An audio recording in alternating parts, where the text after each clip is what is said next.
Hey guys, welcome back to another episode. My name is Zumlando Buthelezi. Thank you once again for joining me on this episode. If you're not subscribed yet, girl, you know what to do. Please subscribe, comment, like, engage, be fun, okay? This episode, in this episode, we are going to be talking about something that is very controversial. But I mean, even things that are controversial, they need to be discussed, right? They need to be unpacked and talked about. So that's exactly what we are going to be doing in this video. Um, and I feel like as a Christian community, this is something that we still argue, or like, yeah, we still argue in terms of like, is it really that deep? Oh no, it's not that deep. What should we do concerning this thing? Do we associate with it? Do we consume it, or do we not consume it? So I don't know. I mean, I'm just sharing my personal experience concerning this thing, and whether you relate to it. But I wish for people to learn and to relate. And if you do not relate, you can still learn and just, I don't know. I don't know.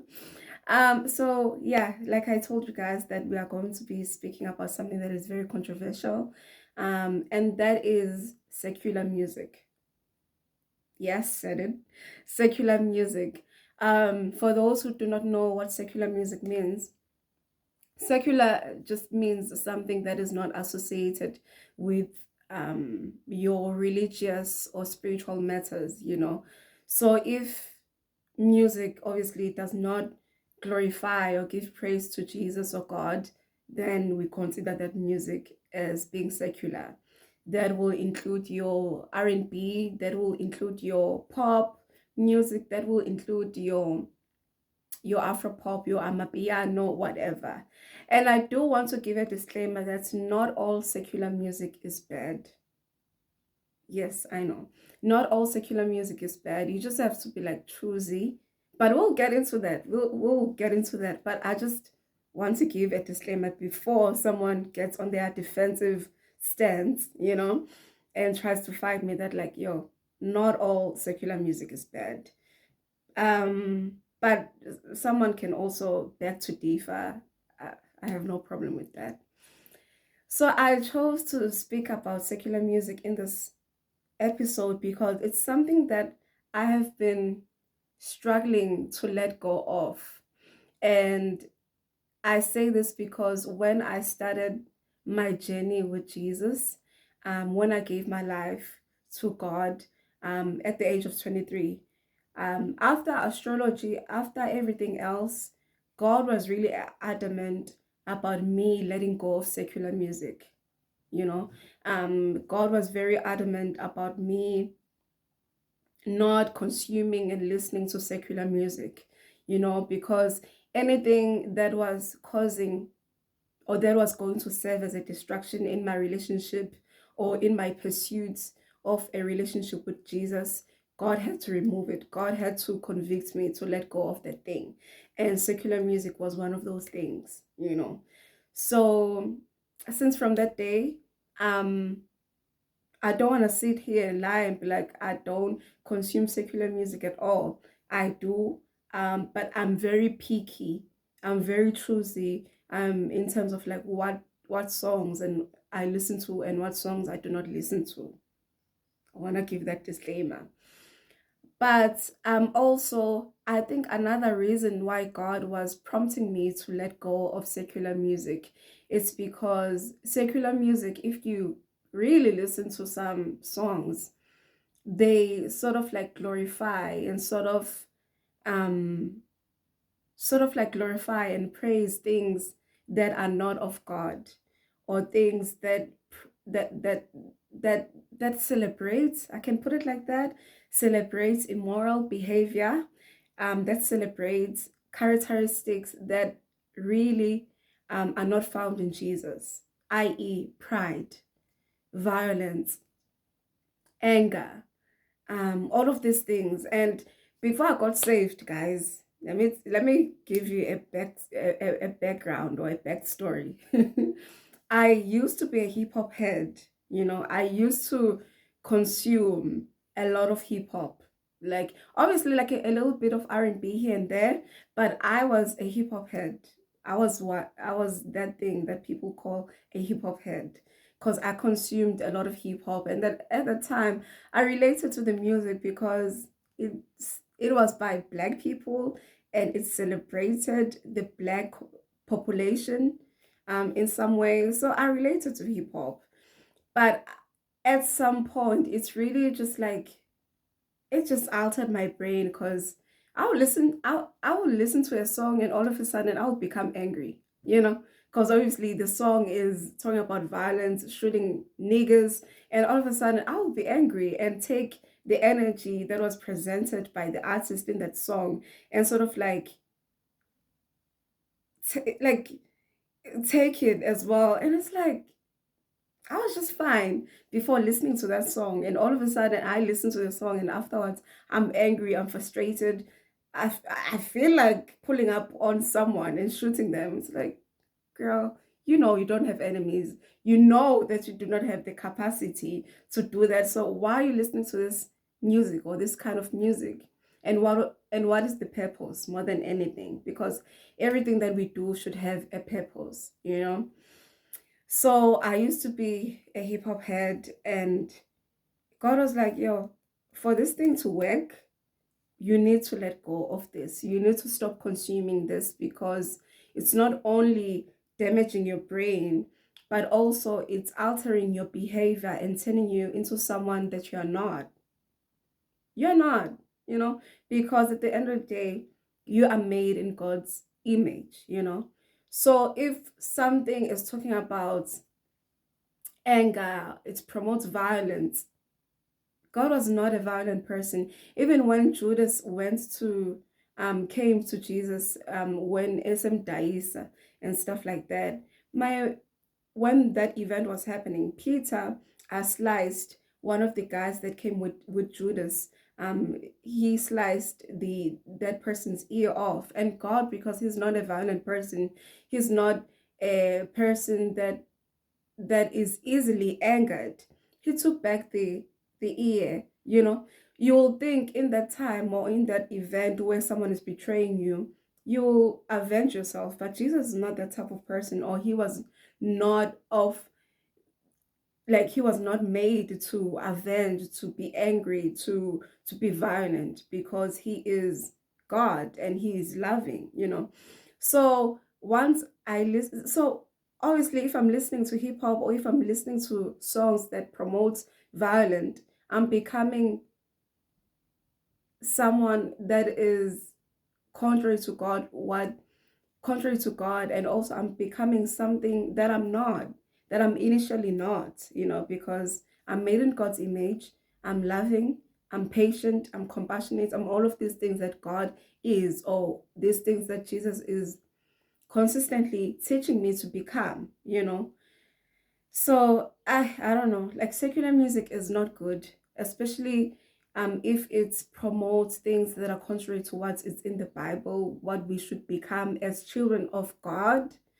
And some songs they promote pride, and we know that God is against pride. He wants us to be humble, you know. He wants us to be full of humility and all of that. So if a song is promoting pride, obviously you will become prideful because you're listening to something that is telling you, yeah, girl, you are that beat, da da da da da. It's just like, girl. Some songs they promote lust. Yeah, yeah. Some songs they promote lust. They promote sexual immorality, having multiple partners. And I know people will not like this video because yeah, but some songs they really promote lust, sexual immorality, you know. They talk about things that are immoral, but they are made to be normal. They are made to be like they are a desirable thing in some way. And let me tell you something. I was 11 or 10 when I started listening to Asha and Trey Songs. And to be quite honest, listening to those two artists at a young age brought detriment to my mind because it sexualized my mind. It took away the innocence that was in me as a child. So really what you consume, it's what you are. And what you consume, it's what you become. So it sexualized my mind because obviously I was listening to songs about sex. I was listening to songs that was just like really inappropriate, and even inappropriate for a child to be listening to those songs. So I had to unlearn those things. God really had to work on me. And the first step to him working on me was the fact that he had to convict me and tell me to stop consuming secular music so that he can work on me, so that he can plant seeds that are of him, love, patience, compassionate, humbleness, humility, all of these things. So obviously those things will not be planted if I'm consuming things that are not of God, or if I continue consuming those things. So I don't know, maybe you're also just like caught up in the cycle of like, that you have to let go of secular music, but you don't know the reason why, or you do not know where to start or how to start. To be quite honest, I can't give you like the tricks or the tips in terms of like, okay, this is what you need to do. But all I can say is that you need to start listening to more gospel music. And even if it's just like your instrumentals, your jazz, listen to that so that you can work on your so that you can get closer to God, because it's really hard to get closer to God when you know that your favorite secular artist has just dropped an album and you're like, God, I'll have this Bible study another time. Let me just go and listen to Marcus Harvey new album. What? God is sitting there like, yo, what about me? But because you're so caught up in wanting to know, and you're so caught up, you far into deep into this thing, you're like, I have to listen to this artist's album. I have to stream it from like track number 1 to track 14, and I'll come back to you, God, later. It doesn't make sense. It really doesn't make sense. And I used to be that person that like I knew back to back who is releasing, who is yeah, who is releasing at what date, what time. I was that person. And you can see that really I took my time away from God. It really took my time away from knowing God because I'm caught up trying to be updates with the trends, trying to be updates with new songs that are out and stuff like that. But more than anything, after consuming those songs, after listening to those songs, be aware of the message that are in that songs. And if you feel like, okay, they are my favorite artist, but the message in their songs does not correspond with what is in the Bible, then you need to let go of them. Babe, it's really that simple. You need to let go of them because it will serve as a distraction in your relationship with God, but more than anything, it will change you into a person that you are not, because what you consume is what you are. What you consume is what you are becoming. And I don't know, but like I want us to go to our Bibles. I have written a few scriptures here. Um, Peace Psalms chapter 63, verse 3. Because your love is better than life, my lips will glorify you. My lips will glorify you. My lips will not glorify the last, like because you listen to Future, you start saying the lyrics that are being said by Future, and we know that Future is a womanizer. So all of his songs are about lust. So you have to be aware of what your lips glorify you as you're listening to the secular music, as you are listening to the songs. You have to be aware of your lips and what they are glorifying. Are they glorifying God, or they are glorifying heartbreak? Are they glorifying God, Or are they glorifying lust? Are they glorifying God? Or are they glorifying sexual immorality, having multiple partners and making it fashionable, which is not fashionable? And you know that. Are they glorifying God? Or are they glorifying, I don't know, girl, you know what most of the songs that you listening to are about, you know. So because your love is better than life, my lips will glorify you. And really, just like I said, worship is not just mainly obviously about just like putting a gospel song and singing along with that song, but really worshiping God really comes in how we live and lead our lives. So really everything that we do should glorify God. Everything that we do should praise God. It should really praise God of how good he has been into our lives. So you have to be aware of that, would say the content, the music that you are consuming, does it make you glorify God? Does it prompt you to glorify God more? Or it prompts you to glorify something that is outside of God? Okay. A second verse is First Chronicles chapter 16 verse 9. Sing to him, sing praises to him, tell of all his wonderful acts. Sing to him, sing to him.